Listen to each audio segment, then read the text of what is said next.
वाटते सातारा जिल्ह्यातल्या सावरीमध्ये जी काही रेड पडली त्या रेडनंतर प्रत्येक कागद दाखवत पत्रकार परिषद घेतली, मी काही प्रश्न उपस्थित केले।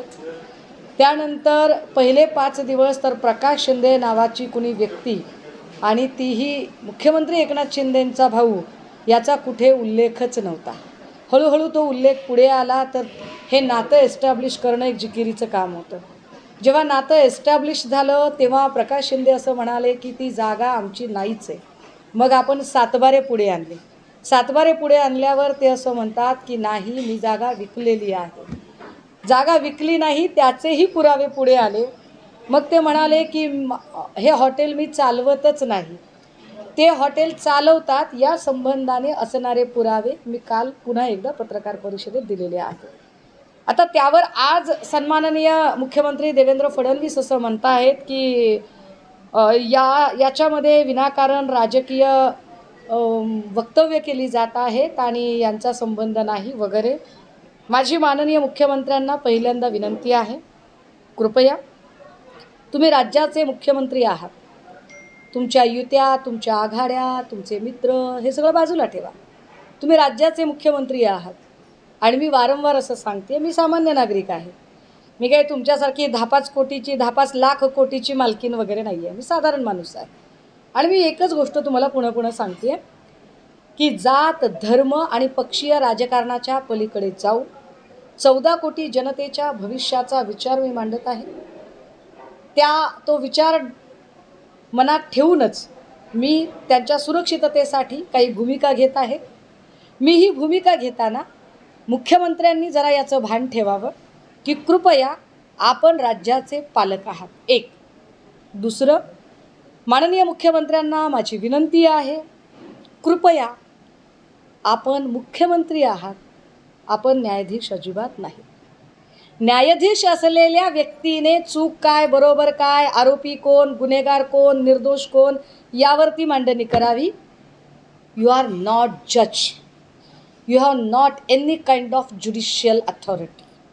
कृपया जज बनण्याचा प्रयत्न करू नका। चौकशीच्या आधीच क्लीन चिट देण्याची जी तुमची घाई असते, विशेषतः तुमचे लोक जेव्हा असतात तेव्हा, कारण रणजित नाईक निंबाळकर असतील, कुठलाही विषय असेल, तुम्ही लगेच क्लीन चिट देऊन मोकळे होता राहो। तुम्ही विसरता का की तुम्ही जज नाहीत, तुम्ही मुख्यमंत्री आहात। आणि अशा क्लीन चिट तुम्हाला द्यायच्या असतील तर तुमच्या दालनाच्या बाहेर एक पाटी लावा, येथे क्लीन चिट मिळतील। कृपया हे करू नका, कारण तुमच्या अशा वक्तव्याने तपास प्रभावित होऊ शकतो, एक। दुसरं असं की उपमुख्यमंत्री एकनाथ शिंदेंचं नाव, मी उपमुख्यमंत्री एकनाथ शिंदे गुन्हेगार आहेत असं एकदाही म्हटलेलं नाही। मी काय म्हणतेय की ड्रग्जच्या संबंधाने जो एकूण घटनाक्रम आहे, या घटनाक्रमामध्ये प्रकाश शिंदे हे नाव आलेलं आहे आणि प्रकाश शिंदे हे नाव हे राज्याचे उपमुख्यमंत्री असणाऱ्या एकनाथ शिंदे यांच्या सख्या भावाचं नाव आहे। जर आपल्याला आठवत असेल तर वाल्मिक कराडला पॉलिटिकल प्रिव्हिलेज मिळू नयेत म्हणून त्यांचे मित्र असणाऱ्या धनंजय मुंडेंचा राजीनामा घेतला गेला। पार्थ पवारच्या प्रकरणामध्ये त्याला प्रिव्हिलेज मिळू नयेत म्हणून अजित पवारांच्या राजीनाम्याची मागणी झाली।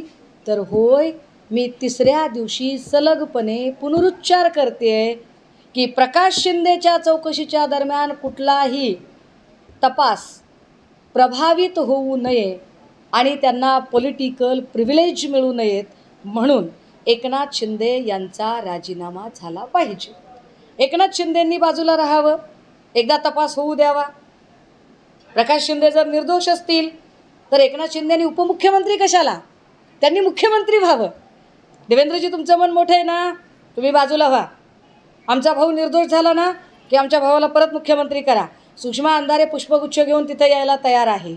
मात्र ड्रग्जचा लढा हा महाराष्ट्राचा लढा आहे आणि जो लढा मी उभा करते त्या लढ्यामध्ये आपण मला डिमॉरलाइज करू नये, माझी विनंती असेल।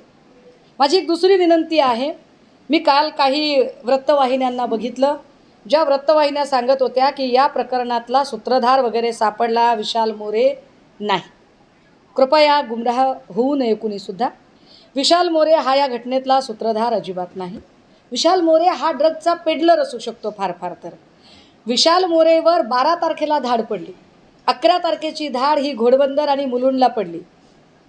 मुख्यमंत्री महोदय, आपल्याला लक्षात येते का? आपण गुगल मॅप एकदा बघा.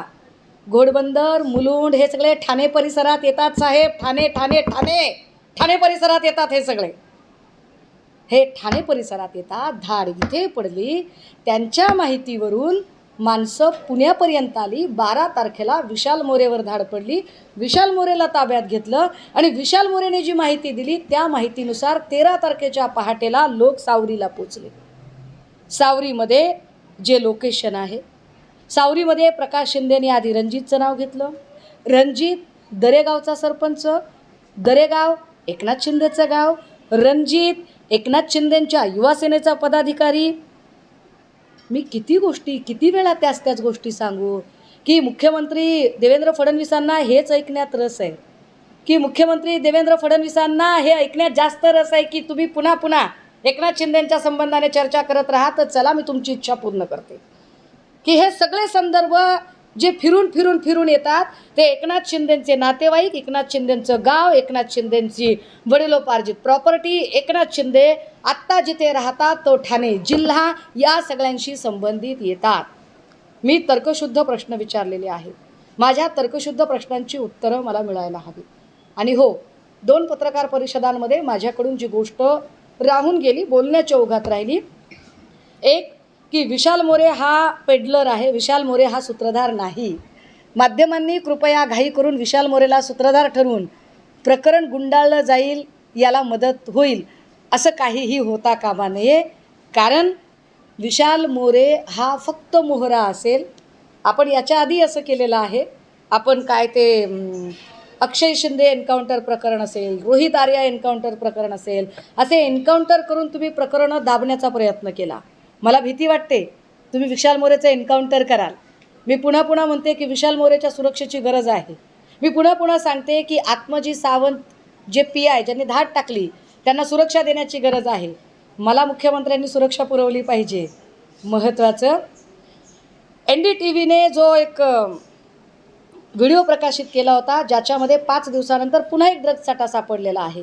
ज्या ड्रग्ज साठ्यामध्ये एक PI दिसतोय, मला वाटते कोणीतरी पत्रकार, राहुल तपासे पत्रकार आहेत, आणि हे पत्रकार प्रश्न विचारत आहेत. पुन्हा एकदा कॅन दिसतोय, पुन्हा एकदा हे सगळं दिसतंय. याच्यानंतर सुधीर पाटील, PI सुधीर पाटीलवर दबाव येण्याची शक्यता आहे. कदाचित PI सुधीर पाटीलला सस्पेंड वगैरे करून आपण कसे पारदर्शक वगैरे आहोत असं दाखवण्याचा प्रयत्न होम डिपार्टमेंटकडनं होऊ शकतो. तर कृपया तुम्हाला वाटेल की तुम्ही असं करून प्रकरण थांबवाल तर ते थांबणार नाही. कारण मी उद्या वोटिंग आहे नगर परिषदेची, परवा दिवशी काउंटिंग आहे. त्यामुळे वोटिंग आणि काउंटिंगच्या दिवशी मी याच्यावर आता काही बोलणार नाही. मी 22 आणि 23 तारखेला पुन्हा बसेल. मी पुन्हा काही खुलासे घेऊन येईल. मी पुन्हा सांगते, या काळात मला काहीही झालं तर जबाबदारी तुमची असेल सरकार म्हणून. बाकी माझ्यावर धाडी टाकणे, माझ्यावरती शिंतोडे उडवणे, मला धमकावणे, माझ्यावर दबाव आणणे, अशा ज्या काही तुमच्या टॅक्टिक चालू आहेत त्या टॅक्टिकचा काहीही परिणाम होणार नाही. कारण मी अत्यंत चळवळीतला सडाफटिंग माणूस आहे. आणि आमच्यासारख्या सडाफटिंग माणसाकडे जपायला 2च गोष्टी असतात साहेब. एक, आमचे आबरू, आमचं चारित्र्य, आणि दुसरी आमचे इमान. आणि आमचं विमान तुमच्यासारखं विकलं जाऊ शकत नाही. शंभूराज देसाई, दिस इज फॉर यू.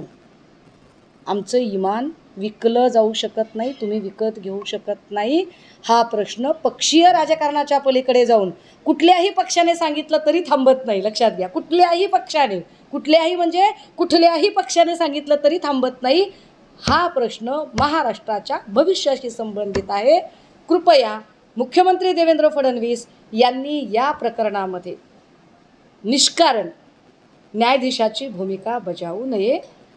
ज्या क्षणी वाटेल की नाही सगळे निर्दोष आहेत, तुम्ही म्हणजे तुमचं फार प्रेम आहे ना एकनाथ शिंदेजींवर, तर तुम्ही एकनाथ शिंदेंना मुख्यमंत्री करावं, अभिनंदनाचा बुके घेऊन मी येते.